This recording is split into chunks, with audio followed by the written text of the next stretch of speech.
যদি কেউ রমজান মাসে মারা যায় তাহলে কি তার কবরের আযাব হবে না? অনেক মানুষ বলেন রমজান মাসে যারা মারা যায় তাদের কবরের আযাব হয় না, কিন্তু আসলে কি এই কথার কোনো দলিল আছে? তো হাদিসে এসেছে যে ব্যক্তি রমজান মাসে মারা যাবে তার জন্য জাহান্নামের দরজা বন্ধ করে দেওয়া হয়েছে। এছাড়াও তিরমিজি 1074 নম্বর হাদিসে বলা হয়েছে যে ব্যক্তি শুক্রবার অর্থাৎ জুমার দিনে মারা যাবে তার কবরের আযাব হয় না। কিন্তু তার মানে তো এটা নয় এই দিনগুলোতে মৃত্যুর মাধ্যমে কেউ জান্নাতে ডাইরেক্ট চলে যেতে পারবে। আসল চিজ হলো মানুষের আমল। যদি তার আমল ভালো থাকে তাহলে সে জান্নাতবাসী হবে, আর যদি তার আমল খারাপ হয় তাহলে সে জাহান্নামী। আল্লাহ যেন আমাদেরকে মৃত্যুর আগে তওবা করার সুযোগ দেন, আমিন। যদি কেউ রমজান মাসে মারা যায় তাহলে কি তার কবরের আযাব হবে না?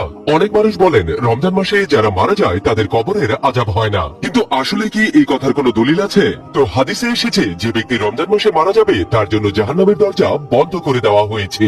এছাড়াও তিরমিজি 1074 নম্বর হাদিসে বলা হয়েছে যে ব্যক্তি শুক্রবার অর্থাৎ জুমার দিনে মারা যাবে তার কবরের আযাব হয় না। কিন্তু তার মানে তো এটা নয় এই দিনগুলোতে মৃত্যুর মাধ্যমে কেউ জান্নাতে ডাইরেক্ট চলে যেতে পারবে। আসল চিজ হলো মানুষের আমল। যদি তার আমল ভালো থাকে তাহলে সে জান্নাতবাসী হবে, আর যদি তার আমল খারাপ হয় তাহলে সে জাহান্নামী। আল্লাহ যেন আমাদেরকে মৃত্যুর আগে তওবা করার সুযোগ দেন, আমিন।